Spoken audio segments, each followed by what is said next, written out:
God said he named the stars, and he called them out by name. In this study, we will be looking at the book of Revelation through the eyes of the New Jerusalem temple. And you've never heard anything like this in your life. Revelation chapter 21. And I saw a new heaven and new earth, for the first heaven and the first earth were passed away, and there was no more sea. This doesn't mean that there will be no more seas within the earth. It's speaking of the Dead Sea, which will not be on the new earth. And then it says, I, John, saw the holy city, the New Jerusalem, coming down from God out of heaven, prepared as a bride adorned for her husband.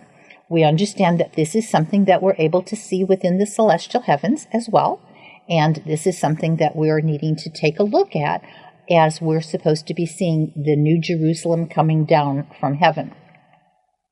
The New Jerusalem is supposed to be the heavens themselves. We're going to see the essence of that which is seen within the heaven, which is the pyramid model that is supposed to be coming down to the earth. We can also say this is the tabernacle of the heavens, which we're going to see will be four square. It says, I heard a great voice saying, Behold, the tabernacle of God is with men, and he shall dwell with them, and they shall be his people, and God himself shall be with them and be their God. And God shall wipe away all tears from their eyes, and there shall be no more death, neither sorrow nor crying, neither shall there be any more pain, for the former things are passed away. The macroprosopis was supposed to be, according to the Zohar, talks about that it has a tear that runs down to the sea. And that would actually be the river of the Jordan, if we're picturing the macroprosopis as being this large face, which was the area of land of the tribes of Israel, the 10 tribes, the tribes of Ephraim, that are referred to as Ephraim or Israel, were separated from the tribes of Judah. And Isaiah said, your head is sick, even down to the sole of your feet. And we picture this macroprosopis as being the head dealing with the 10 tribes, and the neck would be, therefore, Judah. It says of Judah, thou art the stiff neck, and that would be the 3 tribes that were under the banner of Judah. So what we're picturing there is that in the Zohar, it's speaking of that this macroprosopis is something that cannot really be seen, like the microprosopis, which actually has a mold of a head in Jerusalem. The macroprosopis is merely an idea on the map of the tribes that are divided. And in the concept here, when Isaiah speaks of it, he's speaking of Israel as being kind of like onto a foot. And he says, your name is an ointment, therefore, and that the ointment is poured forth. And the name El-Al is supposed to speak of the mighty God above and over, and that is a seal by the Dead Sea, which would be at the base of the foot. Interesting in ancient customs that they speak of the essence of the kingdom, meaning this point of hell as well, but the kingdom also means the base of the foot. And in the ancient customs, if a man would show his foot onto somebody, it was likened unto saying, go to hell. So this would support it, although we're seeing the foot idea is really just barely the idea of an outline of Israel. It's just a concept, but the head being sick onto the sole of the foot, your name is an ointment there poured forth, and that ointment will be for the healing of Israel. Then it says, verse 5, and he that sat upon the throne said, Behold, I make all things new. And he said, Write these words are true and faithful. And he said unto me, It is done. I am the Alpha and Omega, the beginning and the end. I will give unto him that is thirsty a fountain of the water of life freely.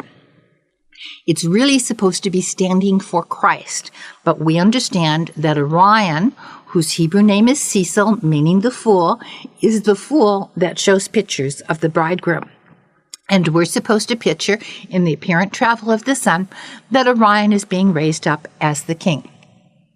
Orion has from the hilt of his belt a sword, and the tip of that sword is the Orion Nebula, which has a picture of an ox and a ram The Hebrew word for ox is aleph, and the Hebrew word for the ram or lamb would be ta.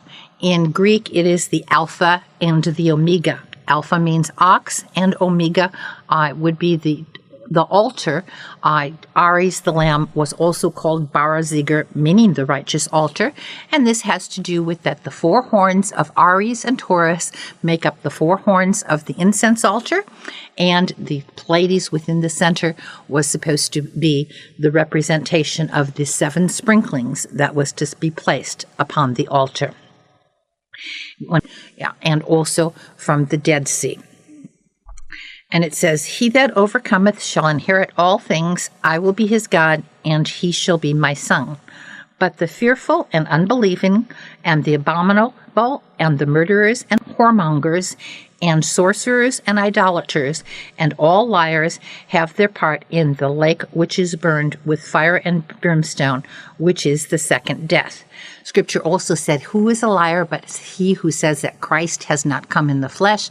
We see that the Antichrist will be a liar, saying that he is the Messiah, and therefore he will be stating that Christ did not raise up. I believe he will be saying that he is the one who is the Christ, and that he is the one who didn't die on the cross and be raised up, but is lying in the area of the tabernacle, which is the mount next to the Dead Sea, which is, it's kind of a mountain hill, which is next to the Mount of Jerusalem. Then it says in verse 9, and there came unto me one of the 7 angels, verse 9, and then it says, and there came unto me one of the 7 angels which had the 7 vials full of the 7 last plagues, and talked with me, saying, come hither, I will show thee the bride, the Lamb's wife. And he carried me into the spirit of the great and high mountain, and showed me the great city, the holy Jerusalem, descending out of heaven from God. I believe that we're speaking of the angel of Orion, who is really the one who is having to deal with all of these things. And when it's speaking of the angel of Orion, he is standing with his right hand. It says in Revelation, his right hand has the 7 stars. It's actually to his right hand are the 7 stars of the Pleiades, and Manly Hall refers to these as the vials. And so he's speaking of the Lamb's wife. It says, he carried me away in the spirit to a great high mountain, and showed me the great city, the holy Jerusalem, descending out of heaven from God, having the glory of God, and her light was like unto a stone most precious, even a jasper stone, clear and crystal. This, I believe, is the precious cornerstone, which is supposed to be made of sapphire, but one text tells us that while the top is sapphire, the bottom is jasper, and jasper is believed to be a diamond. And when it said, and had a wall great and high, and had 12 gates, and the gates of 12 angels, and the names written on them, and the names of the 12 tribes of the children of Israel. This, I believe, is speaking of the heavenly testimony that we also see, and the 12 gates are said to be the 12 constellations that are within the zodiac. These 12 constellations are supposed to be the testimony of the 12 tribes of Israel. In fact, that Jacob once saw himself as this king, and when he died, who was surrounded by the 12 tribes. Reuben was the waterman, was represented as being Aquarius, and here we see a picture of a man having water that is being poured out. Simeon and Levi, according to the Masonic Handbook, were supposed to be the bands of Pisces. Judah is supposed to be the lion of the tribe of Judah, and one of the prophecies of the lion of the tribe of Judah would be that as a young lion, he is crouched down. As an old lion, who shall raise him up? And we see that Orion is holding up this essence of the lion of the tribe of Judah, and we're supposed to be picturing the lion of the tribe of Judah being raised up, that he will, as the smoke of the incense, being raised up into the celestial heavens to be the king. So this is the idea of how Orion is supposed to be, as part of this incense, the one who will be the essence of the one who is the Lion of the tribe of Judah that shall leap over a wall. And we are seeing that the picture of Aries and of Taurus makes a wall, but he leaps over the wall in the form of the incense. We find in the Christian zodiac that they see Orion is not holding the lion. Instead, he is holding a censer to represent the incense. So we understand this lion is supposed to be a representation of the incense. We also know that the words within the testimony of the incense has to do with stacte, oncha, frankincense, and galbanum, and these words actually translate to the rather obscure idea of a cerulean mussel rising up out of the sea as a roaring lion. So the words themselves of the ingredients of the incense are telling you that this lion is to be raised up, and a cerulean mussel was supposed to be a representation of this death and resurrection. The muscles would have a representation of death and resurrection, but the cerulean mussel was unique in that it was one that after it would leave its shell, which was a representation of death, that it would continue to eat, but not to preserve its own life. We understand that Jesus ate after he was raised up, raised up from death, but not to preserve his own life. Where there may have been others, such as Lazarus, raised from the dead, and the people that were shown of the saints that after Christ died that had been raised up, only Christ is the one who continued to eat, but not to preserve his own life.